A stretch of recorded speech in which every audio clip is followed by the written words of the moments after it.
It's my great pleasure to introduce Greg, and my introduction will be less than a sentence. Some years ago, Greg went to Los Alamos to teach software skills to researchers, and that's why we're here today. Thank you.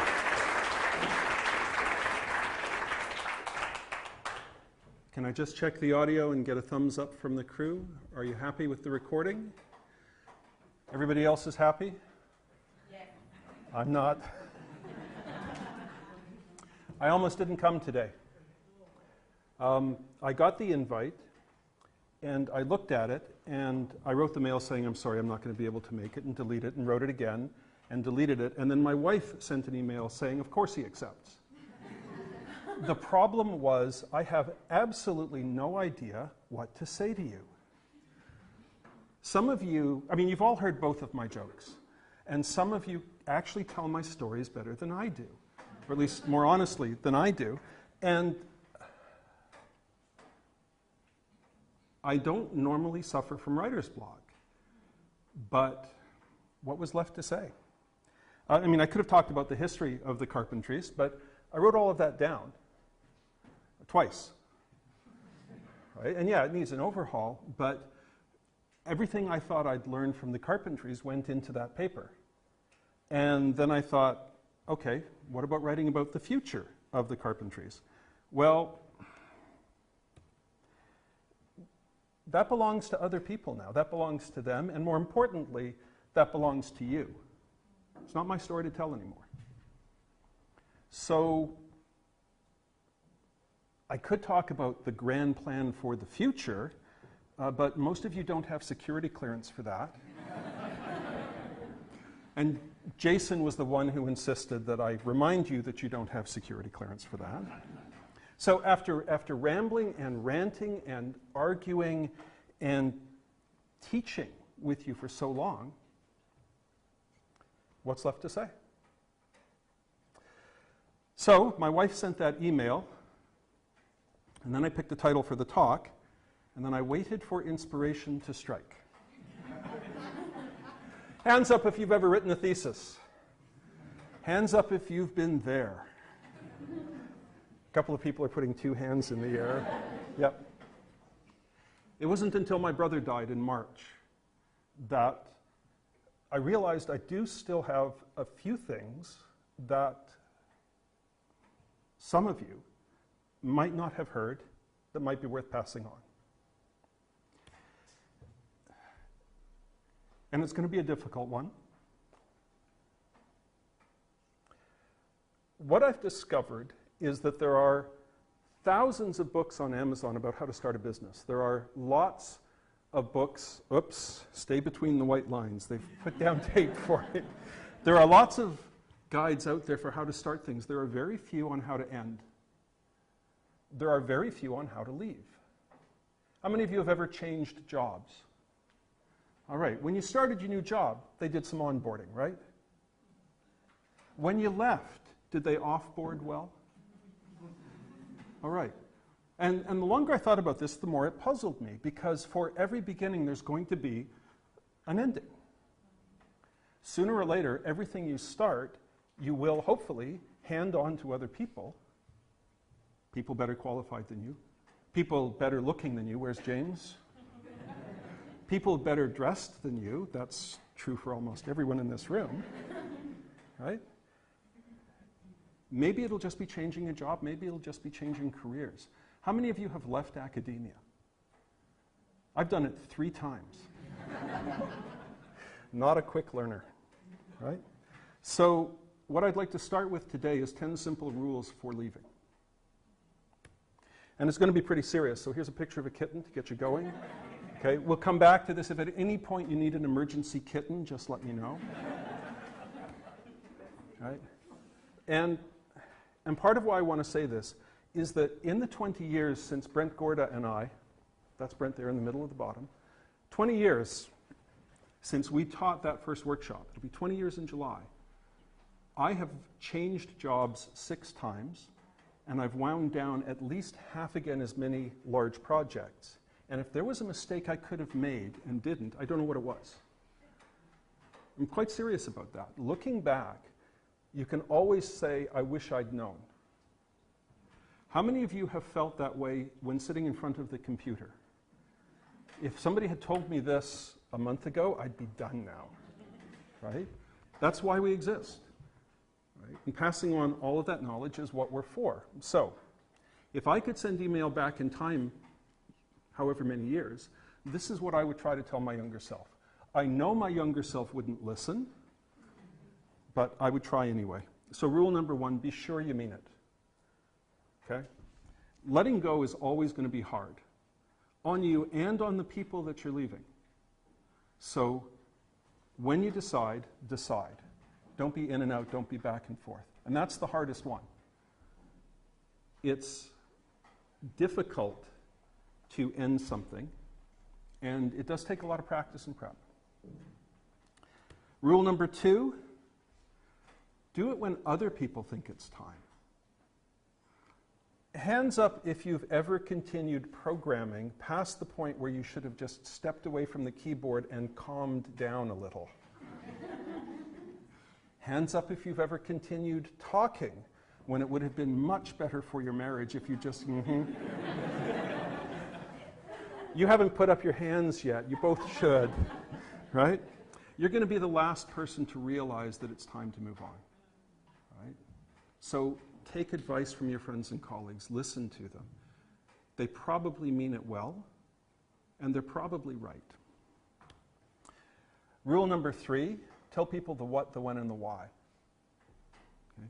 Carpentry is a very open, very transparent organization. Compared to most volunteer organizations I've been part of, we tell everybody everything.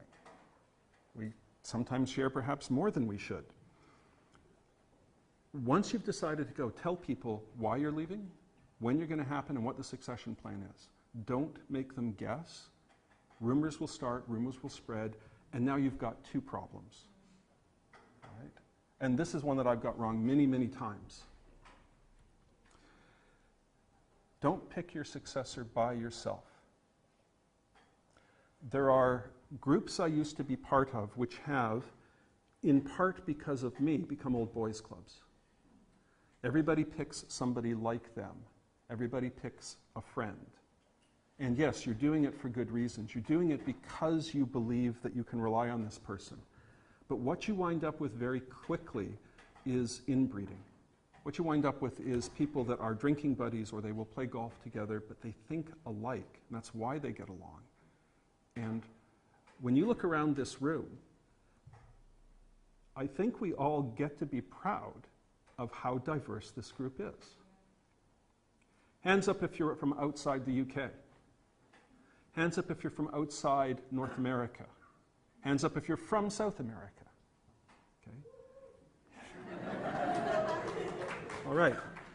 We've got people from Africa. Hands in the air, be proud. We've got people here from Asia. We ran a workshop earlier this year in Antarctica. Right? Nobody is from there. However, you may not know this, but Katrine has actually volunteered to teach our first workshop at the International Space Station.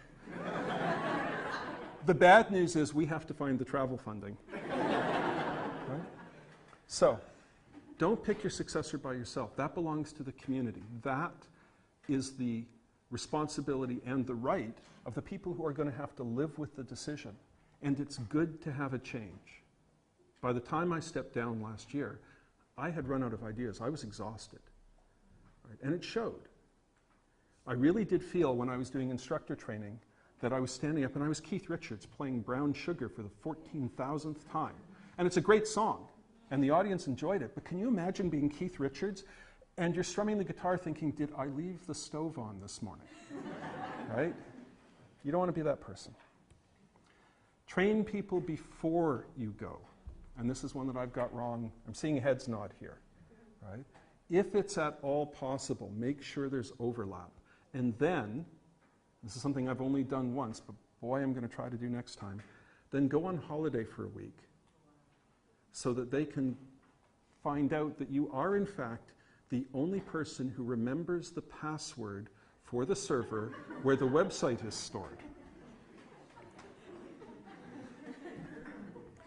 Not the best holiday of my life, right? Leave people temporarily in charge and give them a chance to try things out and then come back and say, okay, how did that go? And they will have a list and fix that and then leave. Rule number 6, when you leave, leave. Okay? It's really tempting to continue to have a role, but the problem is that confuses things. For months after I handed my job over to Jonah, where's Jonah? Okay, I was still getting emails because people were contacting the person rather than the role. And in some cases, how many times did I redirect some people to you? Like half a dozen times. No, I don't do that anymore. Go talk to the big guy, right? But people have just got fingertip memory, right? So when you leave, leave and leave some clear space for your successors. Have some fun before you go. You can slog your way to the end of a job, reach 4:30 on a Friday afternoon, put the last of your belongings in a knapsack, and leave. Or you can do something fun at the end. Right? You can do something that you're going to remember. I am not explicitly suggesting that anybody leave a tuna fish and mayonnaise sandwich in the bottom drawer of their boss's desk before leaving. Right? But there'll be some back burner project, there'll be some little thing that you never quite got around to. If you're leaving anyway, then if not now, then when? Reflect on what you've learned. This doesn't mean beat yourself up for all the things you didn't get to. Very easy to do that, particularly if you're Canadian. Hands up the Canadians in the room. And everybody goes, sorry. Right? Take some time to think about what you could have done differently. Right? Write it down, but also please try to write down what you did well. How many of you have run an instructor training session? If all we did was tell people what they had to fix, a lot of them wouldn't come back. We tell them what they're doing right as well. Keep doing this. And if you don't write it down, you will forget it.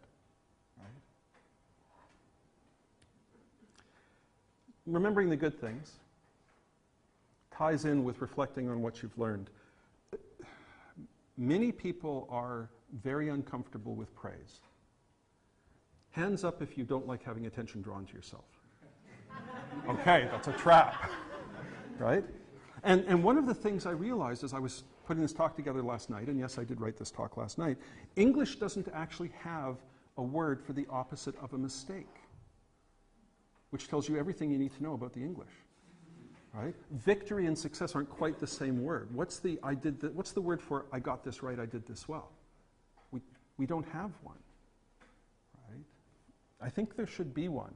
And I think that we should spend as much time looking at those as we do at all of the workshops that didn't quite come together and all of the lessons that most of you have never seen because they just didn't work.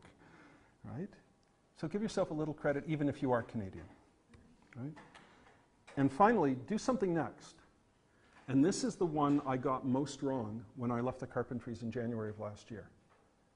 Right? I didn't have a plan for what to do next. I had a job, but that's not the same as a plan. I had a way to earn an income, but I didn't know what I was going to do with myself. And the thing is, all of you are self-selected to be the sort of people who can't stand being idle. You've got to be busy.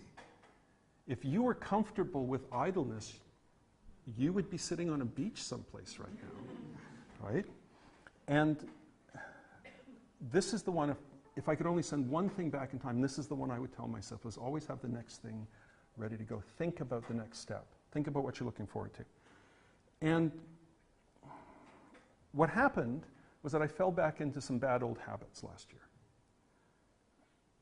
Like many people in academia, I have been conditioned to believe that something is valuable only if it's new.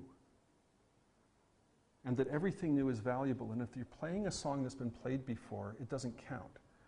How many of you have published papers? All right. You only get your paper published if it's novel. And if it's not novel, if you can't claim that there's something in there that's never been done before, some thought that's never been thought before, it gets bounced. academia values novelty over usefulness at every turn. And it's really easy to internalize that and forget that that's not actually true. Right? The truth is, I've never really done anything that was novel. Right? I mean, a lot of the tools that I teach are older than I am, or almost as old as I am, and compared to most of you, I'm as old as dirt. Right? The teaching methods that we use aren't new either. They might be new to you, they might be new to your audience, but live coding is just teaching by demonstration, and cats have been doing that with their kittens for literally millions of years. You know, watch a mother cat teach a kitten how to sneak up on a blade of grass. Right? So a lot of what we do, we're just, I know, I'm going to be fined for that, right? We're playing the standards. And yeah, occasionally I do learn something new. And regret it, right? But for years, I measured myself the way people in academia are trained to measure themselves, by novelty rather than by usefulness. And I fell back into that pattern last year. And it wasn't until I got over that and gave myself permission to do something I'd done before that I got back on track, which is where the title of this talk comes from. This is like Quebec. He was a jazz musician, played tenor sax. He had a few hits in the 1940s, drugs and alcohol and changing tastes. He didn't do much in the 50s. And then in the last 3 years of his life, he laid down 4 albums that I estimate I've listened to at least a couple of thousand times since I first encountered them.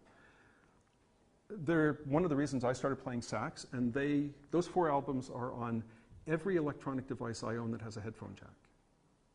Right? He has this big, beautiful round sound. I'm going to play some of his music at the end if you'll let me. It's like a hug from an old friend. But the reason you haven't heard of him, unless you're a jazz fan, is that he wasn't an innovator. There was nothing he did melodically or harmonically or rhythmically that was new. And if you want to be considered one of the greats in jazz as in academia, you have to do something new, even if people don't actually enjoy listening to it. Or Nat Coleman. So, I'm 55 years old, and I'm finally comfortable enough with myself to say, the hell with that. I will play the standards. I will listen to the music I like. I don't have to learn to enjoy the music that most of you listen to.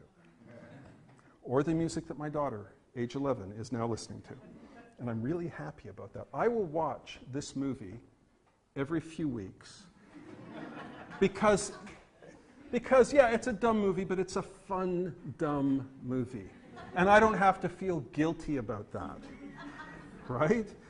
Right? And I will teach people how to break their code up into functions and how to write a for loop in the shell and how to organize their data into tables that have meaningful column headers and units, right? Because maybe it's not new to me, right? But it's new to them, and it's useful, right? So what does playing the standards for a new audience look like?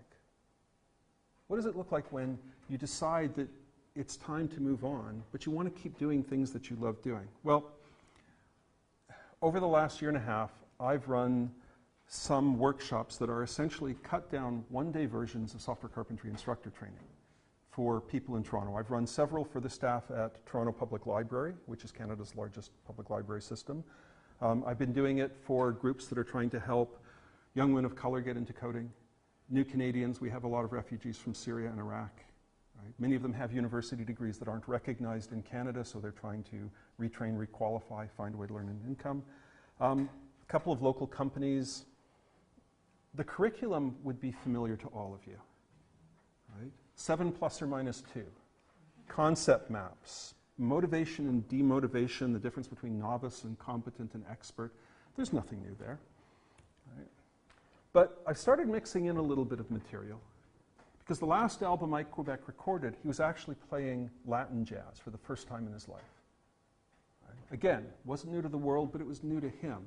And if you want to check out the learningscientists.org website, I am really, really impressed with the work they're doing. I'll come back to it in a bit. They're focused on what skills do we have to teach people so that they can learn faster and better.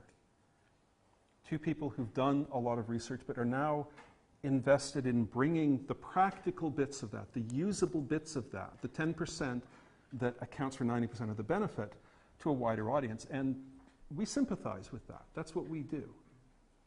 Right? And teaching a little bit of that, along with teaching people how to teach, is working pretty well. And the upshot of all of this is it's convinced me that in the long run, I think the carpentry's greatest impact is not going to be the coding skills that we have taught people. It's going to be that we taught people how to teach. Because they're going to take that into all sorts of other areas. I'm now talking to some groups that are trying to teach people how to be safe online. How do you maintain whatever shreds of privacy you have left? How do you avoid or deal with harassment and stalkers and trolls? I think these are now essential skills. Right? And there are lots and lots of people all over the world who are running workshops. They're enthusiastic, they mean well, and they don't know how to teach. More importantly, I think, they don't know how to build curriculum together. They don't know how to share their lessons with each other to improve it. And that's another thing that we've done really, really well. Where's Ranieri Silva? Where's Ranieri? Okay. This young man pops up out of the blue and says, "Would you like me to fix some of your lessons?" I'm like, "Who are you?"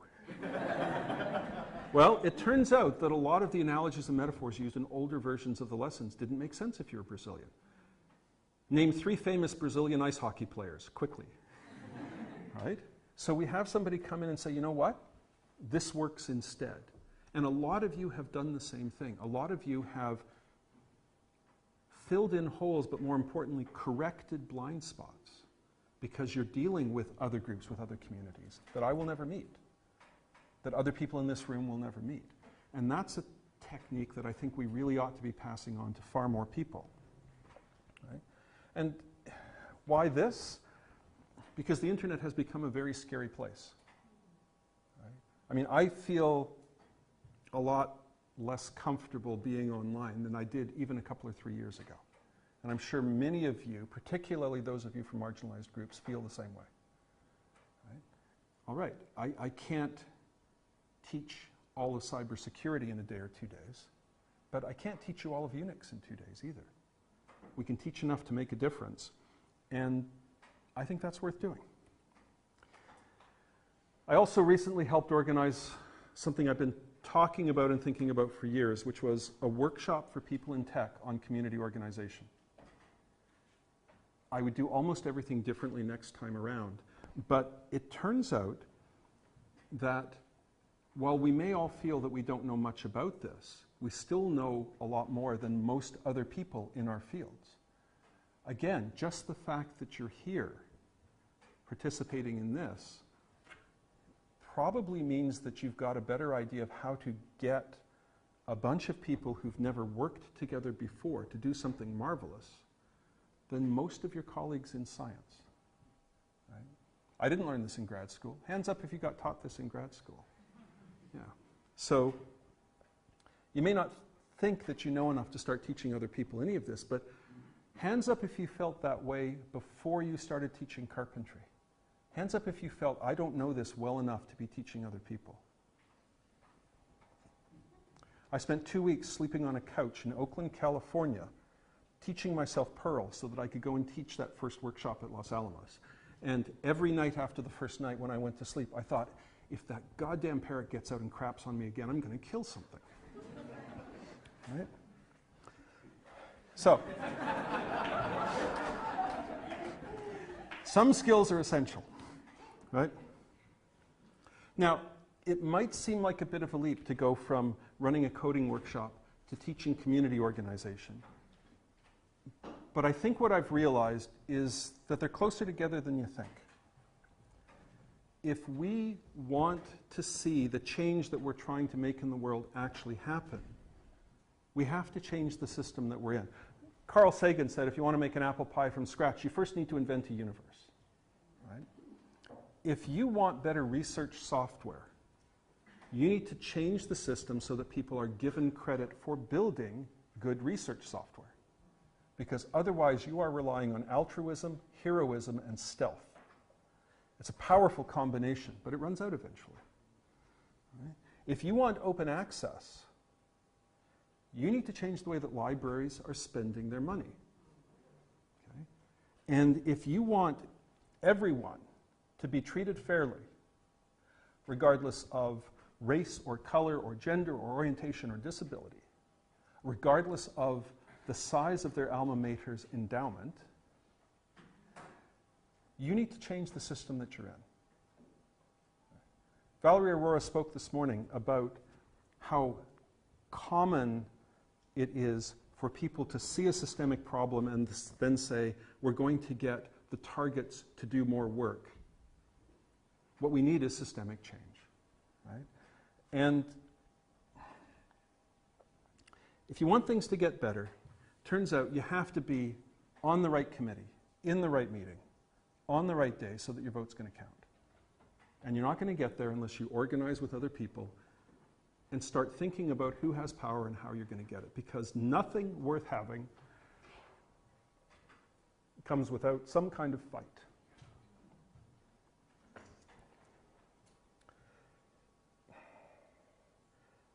In the year my grandmother was born, she was not legally a person in Canada. Took a court case to confirm that women were actually people under the British North America Act. And that happened in my grandmother's lifetime. When my mother was teaching school in British Columbia, there were exactly 0 teachers in the public school system of East Asian ancestry. If you look Chinese or Japanese, you didn't even get into teachers' college, much less into a classroom. In the year I was born, Oscar Peterson could play to sold-out halls in Toronto and then not get a room at a good hotel because of his color. In the year I went to university, police were still routinely raiding bathhouses because they had a license to harass gays and lesbians. Right?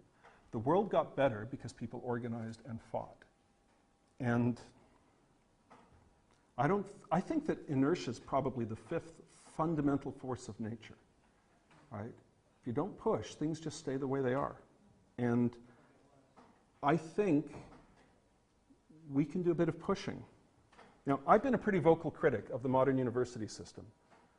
I think that's a polite way to put it. Right? But I also think it's one of the crown jewels of civilization. It is a wonderful thing. Free inquiry is a rare and precious thing, and it is under attack. You all know what the politics of the last couple of years have looked like. Right? In the United States, you have a Secretary of Education who does not believe in public education. You have a Director of the Environmental Protection Agency who does not believe in climate change. Right?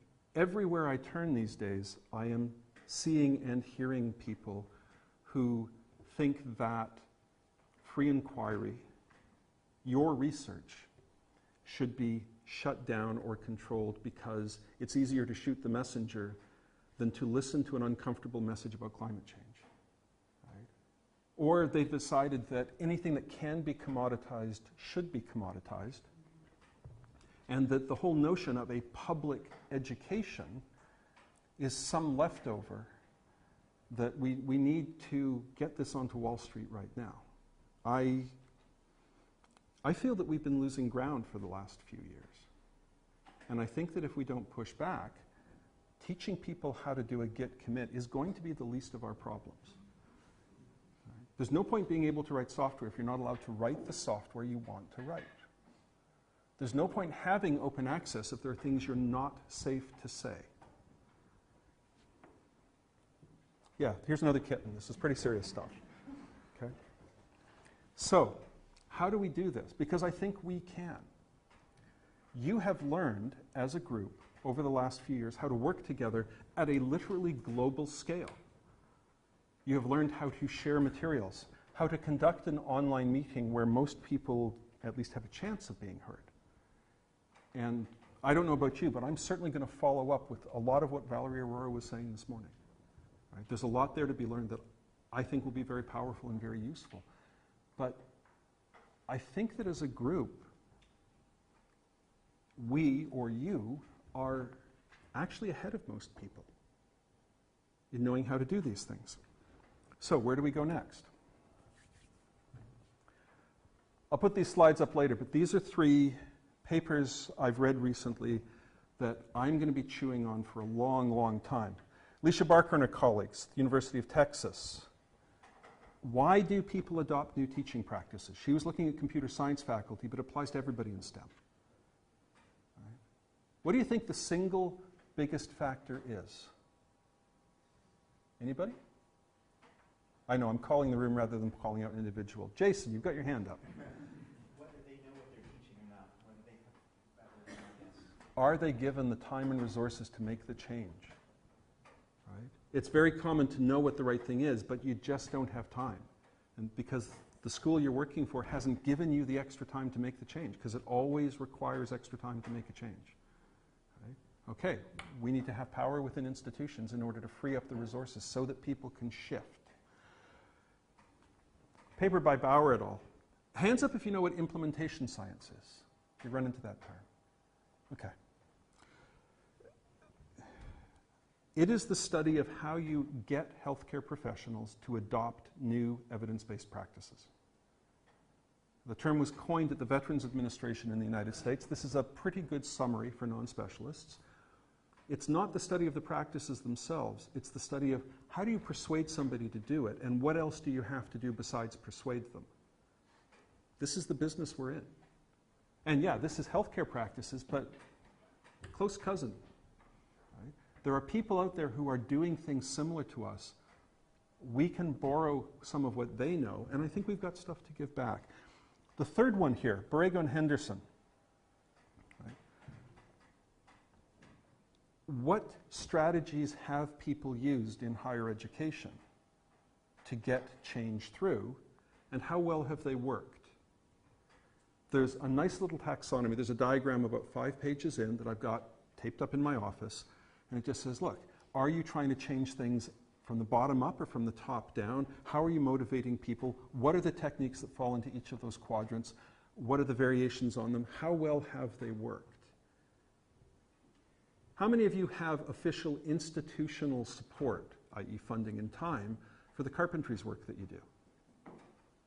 How many of you would like it or would like more? All right. There's this notion in oceanography of a countervailing current. If there's water flowing this way across the top of the ocean, somewhere there's got to be water flowing the other way, otherwise the ocean's going to run dry. Right? And I think one of the biggest mistakes I've made over the last 20 years is thinking that I should be talking and people should be listening. Pause for laughter. Right? I haven't had this idea of a countervailing current. Yes, I'm going to teach you how to program, but the odds are damn near certain that you've got something to teach me. If I'd paid attention to stuff like this years ago, I think we'd be further ahead than we are now. Right? I think that for every workshop on how to build web pages for people in the arts, there should be somebody from the arts or humanities teaching us how to look at the society that we're living in. Right? I think it's a better world than the one we're in. Right? Now, I said earlier that for every beginning there has to be an ending. And I realize that's pretty serious stuff for a warm Wednesday afternoon in Ireland. Right? It's worth remembering that for every ending except the last one, there's a beginning. Right?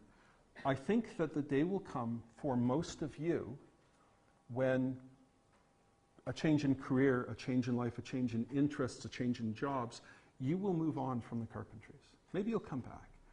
But there will come a time when you will go and do something else. I hope that you will take what you've learned here and go and do something amazing with it.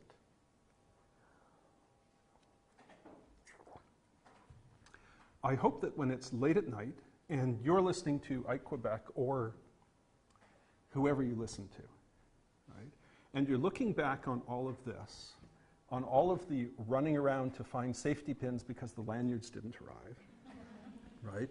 on all of the times that light bulbs burned out and nobody knew where the spare was, and you're standing in front of a room full of 40 people without a projector, right? On all the times that it's 11:30 on a Saturday morning, the coffee break has just finished, and you've just discovered that every washroom within a 3-block radius is locked. And it's February in New York. I hope that when you look back on all of that, you'll think it was worth it.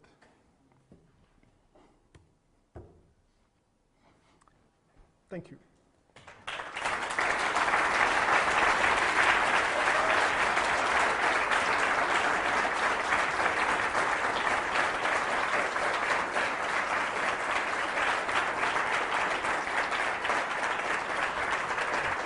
Your homework. Your homework, should you choose to accept it. Stephen Brookfield is one of the greatest teachers I have ever encountered and has written down 50 great ways to get groups of people talking. Go and get this book. Quite seriously. Read it on your flight home. It's a catalog of classroom-tested methods for getting people to share ideas, make decisions, categorized by what they're good for, what they're not good for, by variations. Of those 50 ideas, I have seen fewer than 15 ever implemented online. And in fact, I had never encountered half of them, and I've been doing this a while. So have a look. The other one is coming out hopefully within the next 4 weeks. That's The Learning Scientists. I mentioned their stuff earlier. The book is being published by Routledge. You can get it through all the usual outlets. Damn, they're good. I have been recommending the book, How Learning Works, for years. It's a bit dry. And it's also now more than 8 years old. This, I think, is going to become what we all read instead and what we hand out to other people. So please, when it does appear, check it out. I have run under time, so I would be really, really happy if people would ask questions that I can then get other people in the room to answer.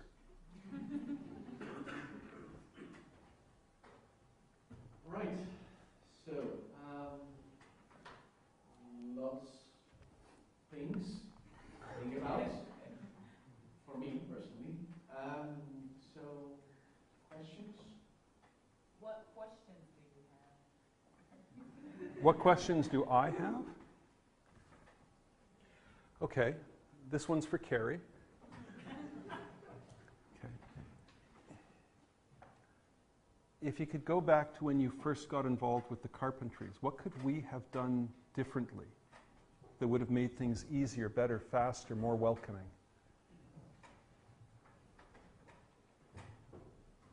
Done differently.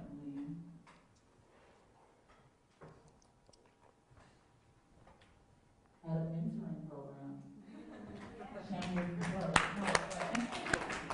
Hands up if you're part of the mentoring program. I hope so. A mentoring group, yeah. Okay. And the only reason I say that is because I came in as a non-programmer, and of course, you know all these things. It was very intimidating. So it would have been great to have a smaller group. Knowing that we are a global community is fantastic, but it would have been great to have a smaller group that I could bounce ideas off of, cry with, etc. Okay, thank you. Wow. In the back, please. Elizabeth Wicks.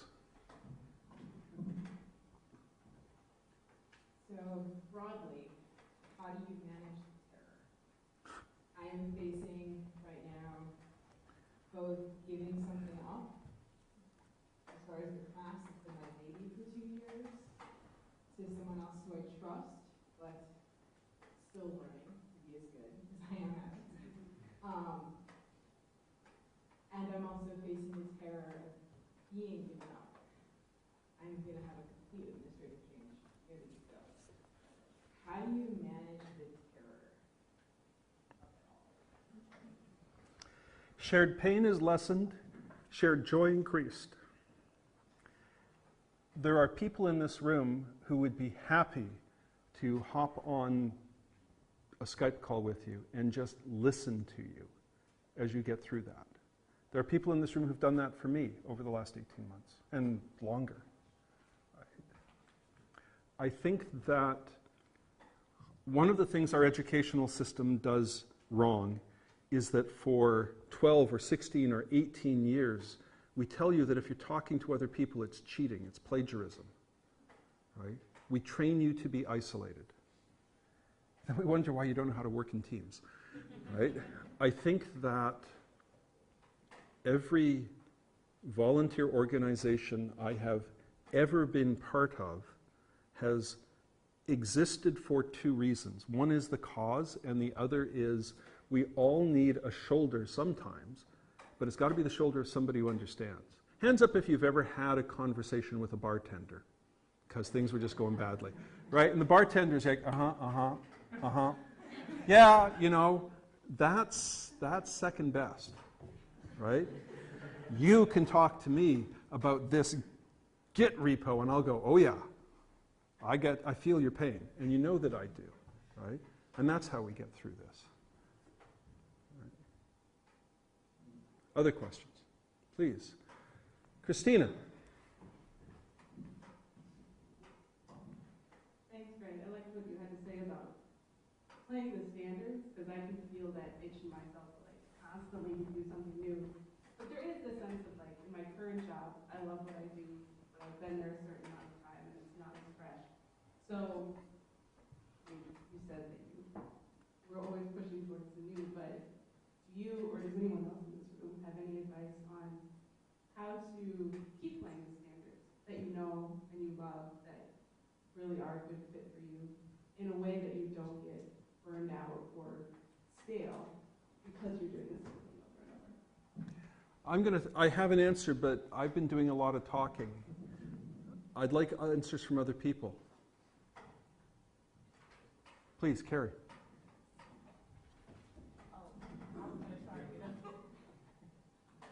I would say I don't know if you can do this in the capacity that you're in, but when you introduce new people to what you're doing, it makes it fresh for you because you're reminded of those questions that you once had, or maybe bringing in some people who wouldn't otherwise know about the opportunities, or even bringing in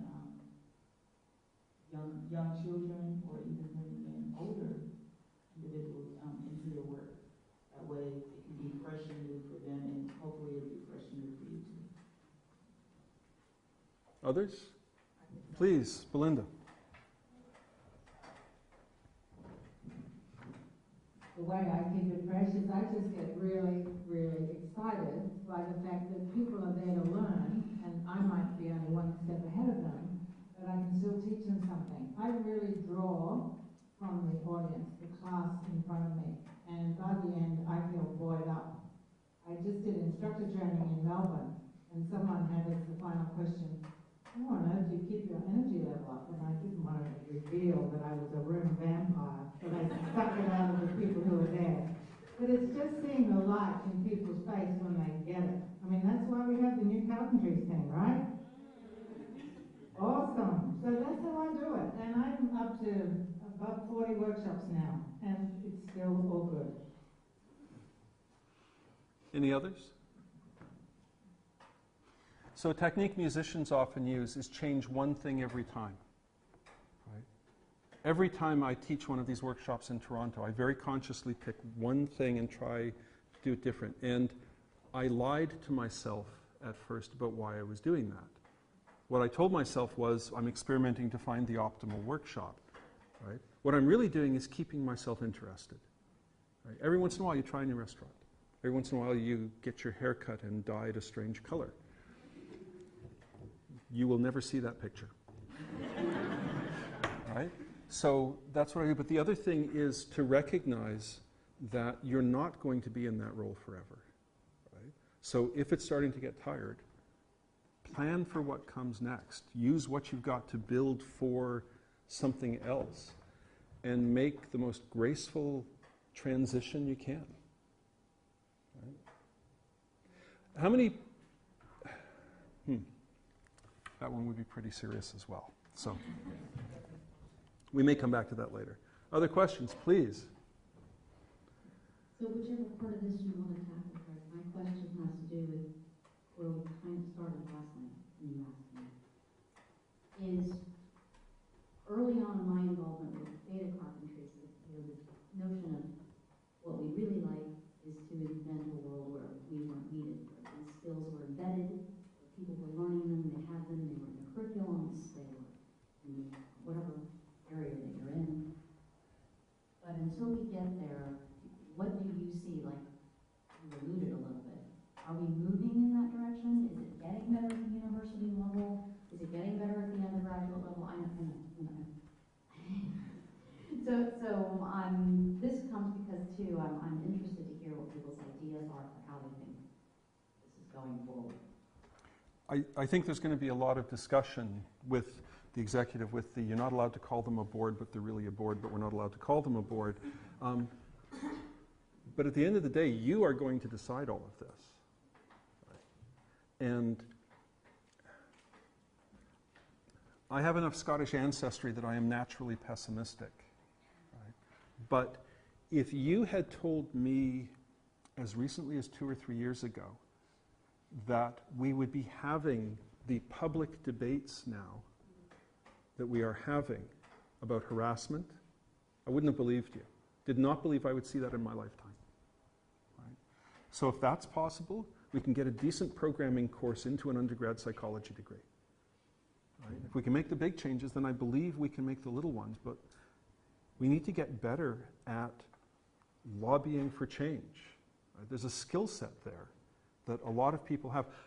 The most popular tweet I have ever tweeted was the start of a series about how to run a bloody meeting. How many of you have seen that on Twitter? Okay. I started off by saying that the reason the world is run by lawyers and MBAs and military officers is they get taught this stuff. They get taught how to run a meeting. They get taught how to design an org chart. They get taught how to draw up a budget. How many of you have ever been taught how to draw up a budget? How many of you have ever been taught how to hire somebody? All right. These are not difficult skills any more than the Unix command line is a difficult skill, which is to say it's bloody terrifying the first time you see it and completely incomprehensible, and then you look back a few days later and go, oh, I guess I can do this. Right? And I've got to think that your lives, your individual careers would be better if somebody taught you how to do this. And then you could turn around and take over the world for me. Because that is, in fact, the only project that's really worth pursuing is total global domination. Right, Jason? Okay, other questions?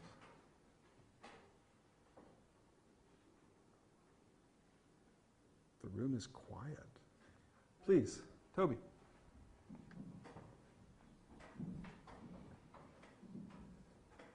So, that's louder than I was expecting. I wasn't sure whether to ask this because you didn't really touch on it, but no one else seemed to be putting their hand up. One of probably my favourite thing that I read that you wrote was covering kind of, or touching on the topic of burnout. And I feel like a lot of people in the room are vulnerable to exactly this. I have a lot of respect for you for sort of stepping up to talk about that, and I found that quite inspiring. I wondered if you had any advice since you last wrote about it, maybe for us, about how we can avoid it or how we can see it coming? The answer is, I think, the same as the one that I gave Elizabeth. I'm not going to blame academia entirely for this, but we are taught to solve our own problems. Sometimes we can't. Sometimes we need help. In my case, I have a coming up on 30-year history of episodes of depression. Right? I've only had one bad crash since I married my wife. Funny, I used to have arguments with my brother. He thought I got married because I stopped being depressed. I thought I stopped being depressed because of who I married. My wife agrees with the latter. Right? Sometimes you reach the end of your rope and you need tech support. Sometimes you burn out and you need support. There's a community here that will help you, but if that doesn't work, please, for the love of all that's holy, go and find a professional. Don't be ashamed. Don't be reticent. Right? I have lost 3 students over a 30-year career. Right? And in each case, you ask yourself, what could you have done? Right? So yeah, burnout's a very, very real thing. Hands up if you have ever just decided, I am not going to keep doing this. Okay? Acknowledge that. Don't try to push through. Okay. Wow, this one got serious. Where are the kitten pictures? Sorry, folks. There, sorry. I got you back. Others? Please.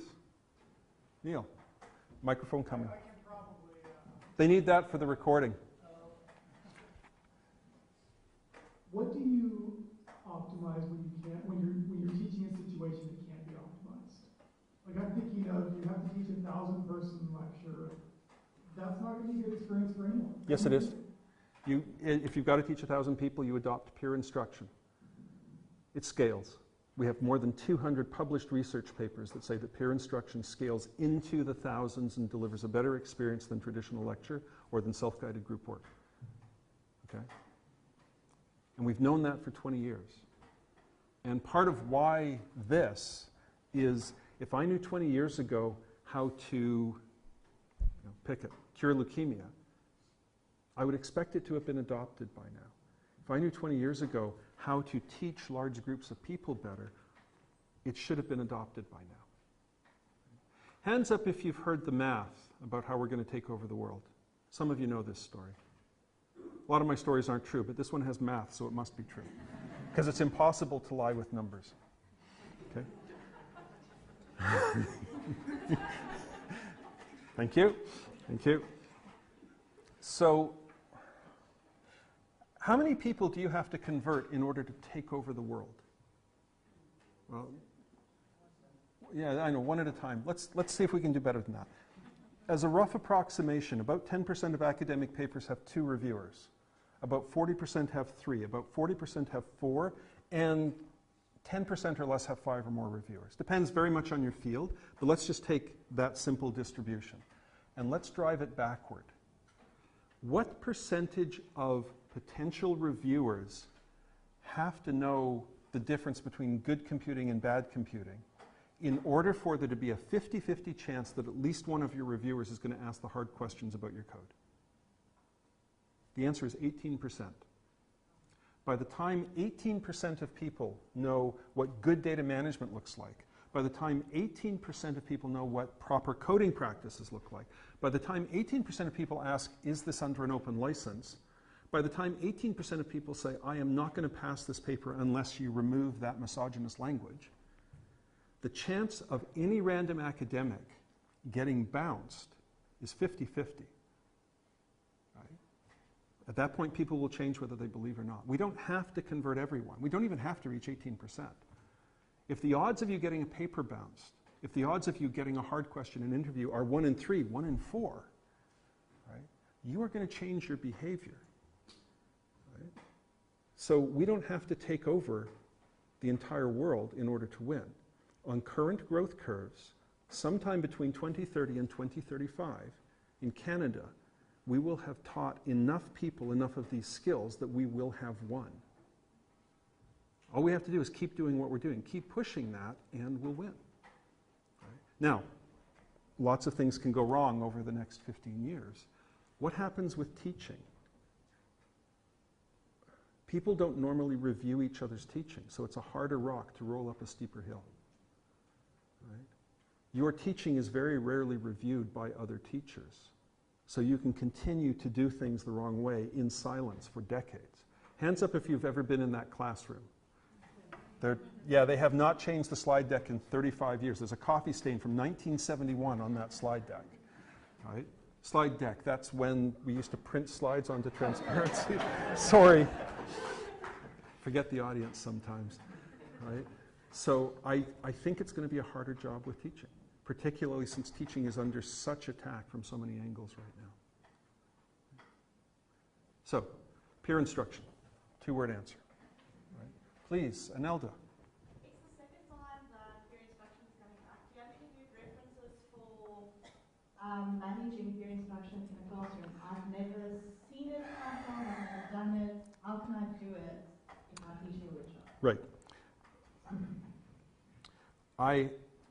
I have been trying for a while to get some videos that are used by Leo Porter, Beth Simon, Mark Gusdale in a teacher training workshop for people who are going to be teaching undergraduate computer science, and get those so that we can use them. Because it didn't make any sense to me until I'd seen a few videos of the method in action, and it's like, oh, that's a lot less difficult than I thought. If I can't get those videos by the end of the summer, I will just go into a classroom with a camera and record a few and share them around. Right? I mean, if we can't, if we can't get them anywhere else, we'll build our own. Okay? I have several books, and I'd read those, and it's like music. You can read the score over and over again. Hearing the tune played through once makes all of the difference. And peer instruction, really, I just didn't see it in my head until I saw it on the screen. And I'm like, oh, okay, so I'll do what I can. Vanilla, I've had about 70 hours of footage with peer instruction for my thesis. So, oh, Erin, come on down, ladies and gentlemen. Are you? Thank you.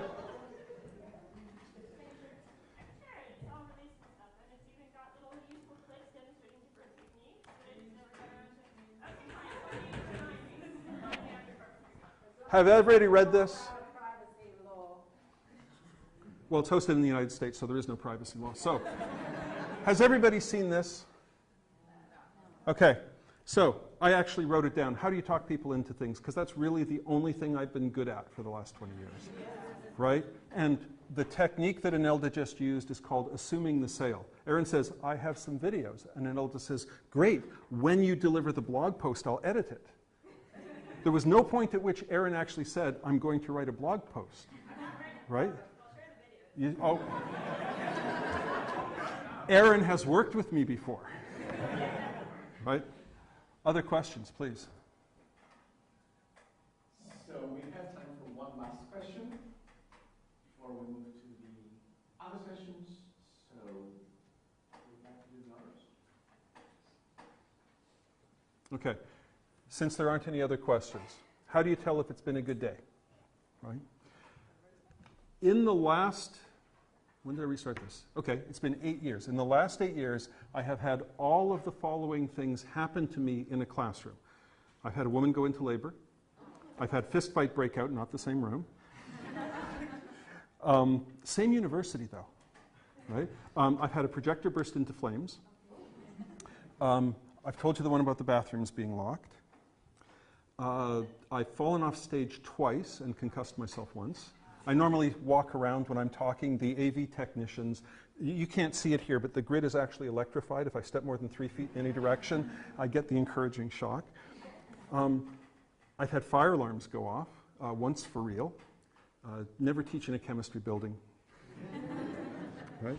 I think that's the complete list. So if none of these things had happened to you today, you've had a good workshop. Okay. Does anybody have anything to see and raise on the list I just gave? I collect these. Do you have something bigger that's happened to you in a workshop? Oh, I had a student arrested while I was teaching. Very proud of that. I can still raise. Oh, go, please. Armed gunman on campus. Oh. Nobody injured. Oh, and a forest fire, same day. Okay. Aaron, okay, so we've got a high bid from Aaron Becker, high bid from Aaron Becker, going once, going twice to a VDC on Aaron Becker. All right. Anybody got better than that? I have had colleagues at the University of Northern British Columbia, while teaching, very calmly announce to the class that we're just going to lock the doors now because there's been another bear sighting on campus. That was a special day. Any others? Okay. I had a catastrophic storm and the Wi-Fi went at the same time. Okay, catastrophic storm and Wi-Fi failure. Okay. And hail damaging house, so people bolting to move their car. So what I would like to do, my email address is somewhere. I'm sure you can find it. Send me your stories. I want to put together a page for the instructor training, right? You've had a good day if none of these things have happened to you, and then the list, right? Because a lot of people, after their first workshop, they beat themselves up. They think, oh, that could have gone so much better. I'm really not proud of how that went. Let me tell you, you didn't have a bad day. Okay? Thank you all very much.